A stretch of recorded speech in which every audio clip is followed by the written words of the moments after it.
Welcome to this thrilling, hilarious journey, unveiling a murder and dismemberment tape's truth.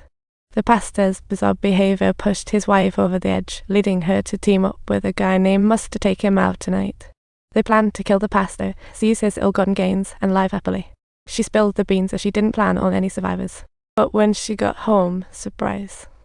No sign of Musk.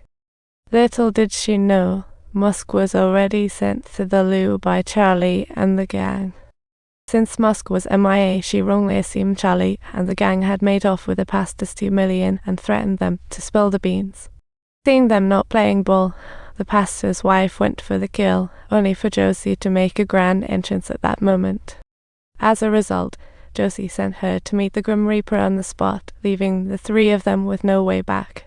But the detective suggested they turn themselves in. Who knows, it might just smooth things over. Coincidentally, Josie stumbled upon the $2 million in cash the pastor's wife mentioned a lucky break.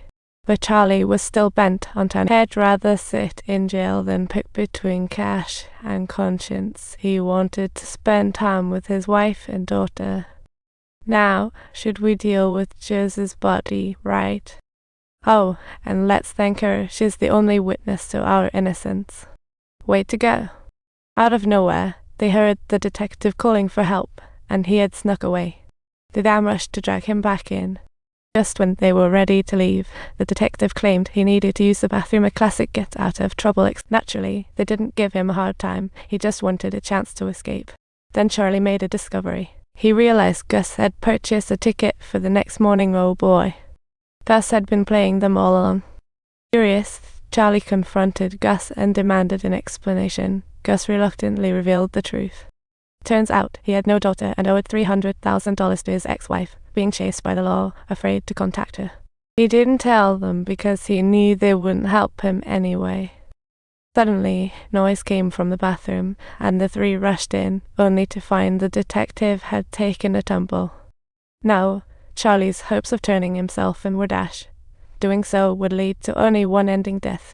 He would never see his wife and daughter again, forced to load the body into the car and find a place to dispose of it. However, while waiting at a red light, he spotted Gus' family on a billboard and realized had been played once again. Charlie couldn't take it anymore and yelled at Gus, accidentally punching Josie in the face.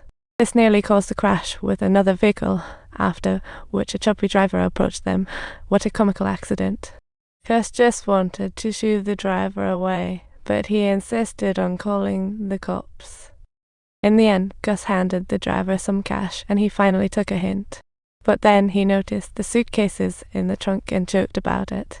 Well, buddy, with suitcases this big, you moving house? Little did he know Gus had a chilling response. Oh, just 2 dead bodies. The driver obviously didn't buy it, thinking Gus was joking. The group continued their drive, and Gus finally felt relieved as he answered Charlie's earlier questions. Turns out, he had neither a wife nor a daughter.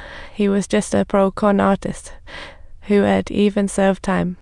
Soon, they were ready to toss the body off the cliff to bury the truth, only to find the pastor's wife's body had mysteriously vanished. Could it be that the pastor's wife was really still alive? If she escaped, Charlie and the gang were toast. In sheer panic, the three turned back to find her, but then an unexpected event occurred. They actually bumped into the pastor's wife. What a stroke of luck, but before they could celebrate, a police car rolled up. The person stepping out left Charlie dumbfounded. It was his wife, and she asked him why he was there. Charlie hesitantly asked back, and his wife explained they received an anonymous tip about a body in the street. They rushed to check it out, and Josie hurried to explain they just accidentally hit the body while driving. But since the three were right there at the crime scene, Charlie's wife had to take them to the station, and guess who was in charge? The same chubby guy. There had been a series of murders recently that kept the police busy, so they brought in the chubby agent. While examining the pastor's wife's body, the agent could tell right away she had jumped from a moving car. This meant that during the body transport, she was still alive. She must have escaped at the last moment. After investigation, Agent Fat declared the infamous serial killer was the suspect, much to Gus and Charlie. Meanwhile, Charlie, left at home to babysit, felt like a dead man walking. If the police found him, he'd lose his wife and all. After giving their statements, the gang considered how to deal with the detective's body, and as they turned, the female detective, she finally connected the dots. Charlie showing up at the crime scene made the truth painfully obvious. Yet, as a cop and a wife, she chose to hide the badge, as if that would erase everything. Soon, Charlie and the gang took the detective's body to an abandoned factory, plotting to dispose of it quietly.